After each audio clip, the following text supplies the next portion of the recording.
ఢిల్లీ పర్యటనలో ఉన్న తెలంగాణ సీఎం రేవంత్ రెడ్డి చిట్చాట్లో కీలక అంశాలను ప్రస్తావించారు. గత ప్రభుత్వంలో జరిగిన అవినీతిపై విచారణ జరుగుతోందని, విలన్లు క్లైమాక్స్ లోనే అరెస్ట్ అవుతారని అన్నారు సీఎం. బీసీ రిజర్వేషన్స్ పై తమ వ్యూహం తమకుందన్నారు. కేటీఆర్, లోకేష్ మీటింగ్ల సంగతేంటని క్వశ్చన్ చేశారు. కిషన్ రెడ్డికి బీసీ రిజర్వేషన్స్ పై సవాల్ విసిరిన రేవంత్ ఫోన్ ట్యాపింగ్ పై కూడా కీలక వ్యాఖ్యలు చేశారు. కేంద్రంతో కలిసి పనిచేస్తాం, కేసీఆర్ సభకు రావాలి, ఈ అంశాలపై ముఖ్యమంత్రి కీలక కామెంట్లు చేశారు.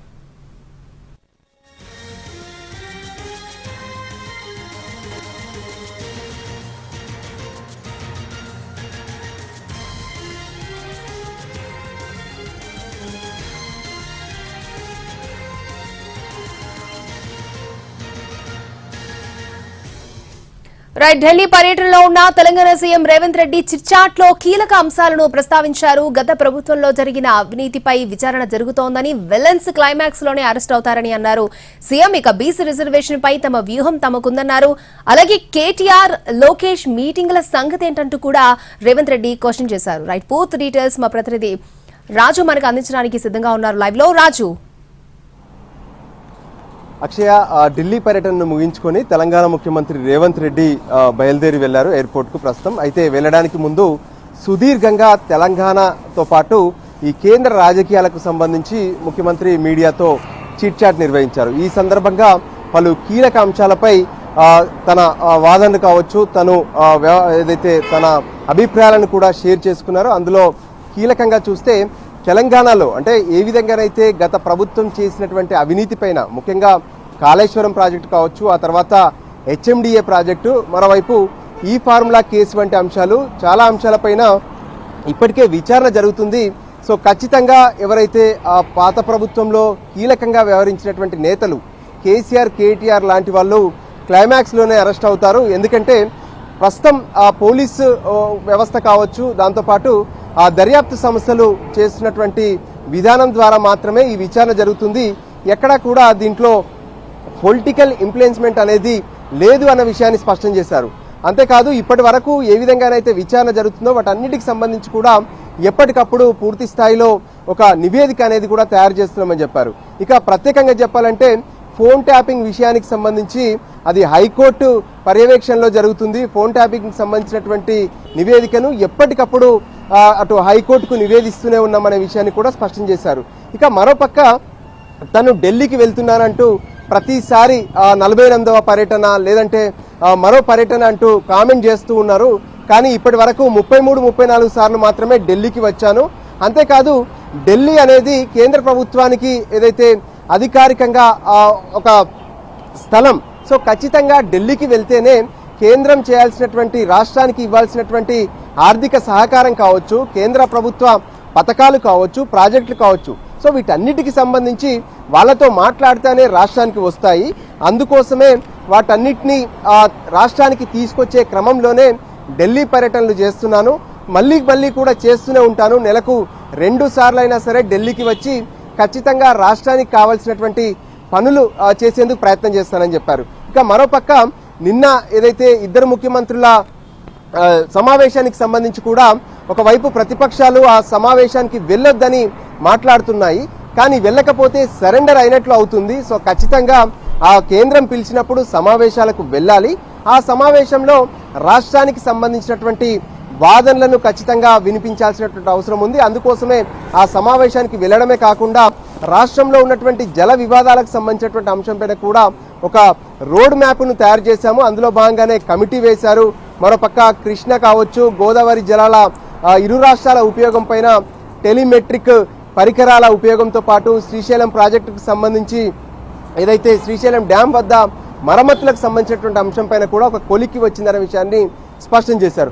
అంతేకాదు తను పక్కనే ఉన్నటువంటి తెలుగు రాష్ట్రంతో విభేదాలు ఏం కోరుకోవడం లేదు. ఎందుకంటే రాష్ట్రంలో ఉన్నటువంటి బీఆర్ఎస్ పార్టీ ఈ సమావేశాలు జరగొద్దు, 2 రాష్ట్రాల మధ్య విభేదాలు తలెత్తాలి, పెండింగ్ సమస్యలన్నీ కూడా అలాగే ఉంటే తమ పార్టీకి పబ్బం గడుస్తుందనే ఆలోచన కనిపిస్తుంది. కానీ అలా కాదు, ఏదైతే చర్చల ద్వారానే ఈ సమస్యలన్నీ కూడా పరిష్కారం అవుతాయనే ఆలోచనతో తామున్నామనే విషయాన్ని కూడా స్పష్టం చేశారు.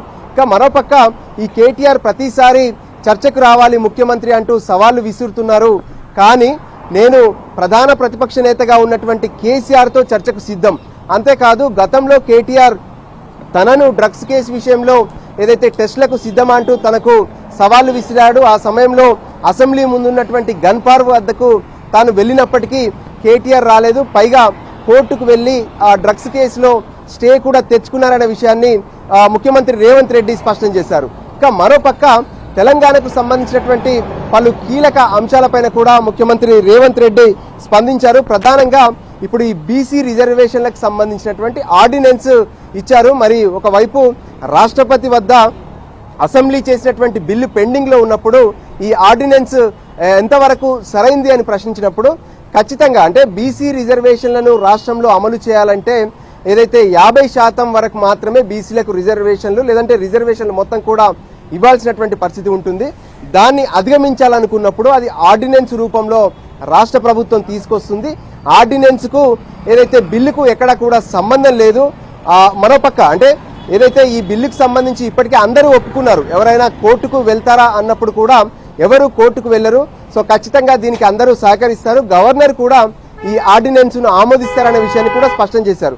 అయితే ఇదే విషయంలో బీజేపీ సీనియర్ నేత లక్ష్మణ్ చేసినటువంటి వ్యాఖ్యలపైన కూడా రేవంత్ రెడ్డి సీరియస్ అయ్యారు. ఎందుకంటే ఏదైతే 9వ షెడ్యూల్లో పెట్టాలి, సో దానికోసం ముఖ్యమంత్రి లేఖ రాయాలి అని చెప్పి ఆయన గతంలో మాట్లాడారు. సో అలాంటివి కాదు, లక్ష్మణ్ గనక రాష్ట్ర ప్రభుత్వానికి లేఖ రాసి తను 9వ షెడ్యూల్లో పెట్టాలంటే ముఖ్యమంత్రి అసెంబ్లీని ఏర్పాటు చేయాలని మళ్ళీ గనక లేఖ రాస్తే వెంటనే ఎల్లుండి అసెంబ్లీ ఏర్పాటు చేస్తాము, ఆ తర్వాత ఏదైతే కేంద్రానికి లేఖ కూడా పంపుతాము. మరి లక్ష్మణ్ 9వ షెడ్యూల్లో పెట్టించేటటువంటి బాధ్యతను తీసుకుంటారనే విషయాన్ని కూడా ఆయన ప్రశ్నించినటువంటి పరిస్థితి కనిపించింది.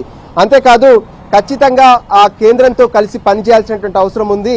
సో ఖచ్చితంగా కలిసే పనిచేస్తాము. ఎందుకంటే ఇప్పుడు ఎవరు కూడా ప్రత్యర్థులు కాదు, ఎన్నికల సమయంలో మాత్రమే ప్రత్యర్థులు.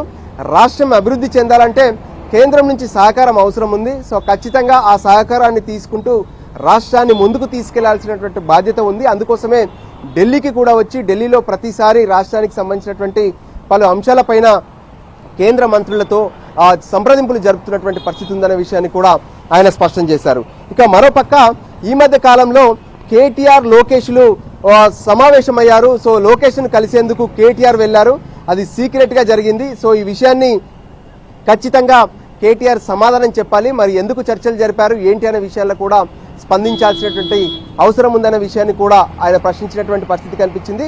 సో ఓవరాల్ గా కూడా బీఆర్ఎస్ కావాలనే ఇష్టపూరితంగా మాట్లాడుతూ ఉంది. సో గతంలో రిజర్వేషన్ల విషయంలో కావచ్చు, లేదంటే ఆంధ్రప్రదేశ్కి సంబంధించినటువంటి జల వివాదాల్లో కావచ్చు, వాళ్ళే అన్ని రకాలుగా నిర్ణయాలు తీసుకొని ఈరోజు కాంగ్రెస్ పార్టీ పైన ఆరోపణలు చేస్తున్నారు.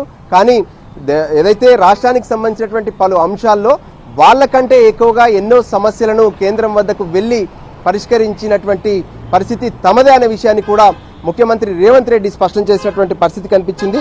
సో ఓవరాల్ గా కూడా ఈ ఢిల్లీ పర్యటనల ద్వారా రాష్ట్రానికి మేలు చేయడం కోసమే జరుగుతుందనే విషయాన్ని కూడా ముఖ్యమంత్రి రేవంత్ రెడ్డి స్పష్టం చేశారు. సో ఫైనల్ గా రాష్ట్రంలో జరుగుతున్నటువంటి ఈ విచారణలకు సంబంధించి అంటే చిన్న వాళ్ళని అరెస్ట్ చేస్తున్నారు, ఇందులో కీలకమైనటువంటి వాళ్ళను ఎందుకు అరెస్ట్ చేయలేకపోతున్నారు అన్నప్పుడు సో ఖచ్చితంగా క్లైమాక్స్ లో దీనికి సంబంధించి అరెస్టులు ఉంటాయి, అవి కూడా జరగబోతాయి. కాకపోతే అదంతా కూడా ప్రొసీజర్ ప్రకారమే నడుస్తుందనే విషయాన్ని స్పష్టం చేశారు ముఖ్యమంత్రి రేవంత్ రెడ్డి. అక్షయ. ఓకే రాజు, అలాగే ఫోన్ ట్యాపింగ్ అంశాన్ని కూడా ప్రస్తావించినట్లు తెలుస్తోంది, దాని గురించి ఏమన్నారు?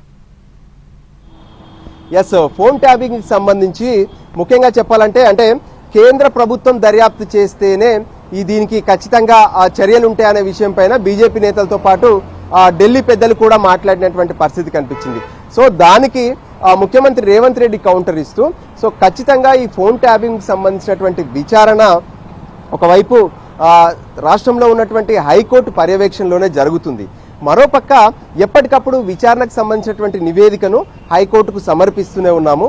వాస్తవానికి ప్రభాకర్ రావు ఎవరైతే ఈ కేసుకు మొత్తం కూడా పీఠముడిగా ఉన్నటువంటి ప్రభాకర్ రావు 1.5 కాలం పాటు విదేశాల్లోనే ఉండి దేశానికి రాకపోవడానికి కారణం కేంద్రమే. మరి వాళ్ళు కేంద్రము ఎందుకు రప్పించలేకపోయిందనే విషయాన్ని కూడా ప్రస్తావించారు. ఇక దాంతోపాటు ఈ ఫార్ములా కేసుకు సంబంధించినటువంటి వ్యవహారాలు కావచ్చు, హెచ్ఎండిఏ కేసుకు సంబంధించినటువంటి వ్యవహారంతో పాటు మరికొన్ని కేసుల్లో ఈడీ ఫైల్స్ అన్ని కూడా తీసుకుంది, విచారణ ప్రారంభిస్తున్నామని చెప్పింది.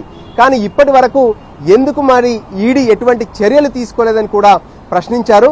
అంతేకాదు రాష్ట్రానికి సంబంధించినటువంటి బీజేపీ కీలక నేతలు కేంద్ర మంత్రులు కిషన్ రెడ్డి, బండి సంజయ్ లాంటి వాళ్ళు ఎందుకు మరి ఆ కేంద్రంలో ఉన్నటువంటి ఆ సంబంధిత మంత్రి వద్దకు వెళ్ళి ఈ రాష్ట్రంలో ఉన్నటువంటి ఈ గత ప్రభుత్వం చేసినటువంటి స్కామ్ల విషయంలో ఈడీ చేసినటువంటి దర్యాప్తు ఎంతవరకు వచ్చింది ఏంటి అని ఏమైనా తెలుసుకున్నారన్న విషయాన్ని కూడా ఆయన ప్రశ్నించారు. సో ఓవరాల్గా కేంద్ర ప్రభుత్వ సంస్థల కంటే రాష్ట్ర ప్రభుత్వమే ఈ దర్యాప్తు అనేది ముమ్మరం చేస్తుంది. పూర్తిగా కూడా పారదర్శకంగా చేయడమే కాకుండా పూర్తిగా ఒక ప్రొసీజర్ ప్రకారం చేస్తున్నామనే విషయాన్ని కూడా ముఖ్యమంత్రి రేవంత్ రెడ్డి స్పష్టం చేశారు.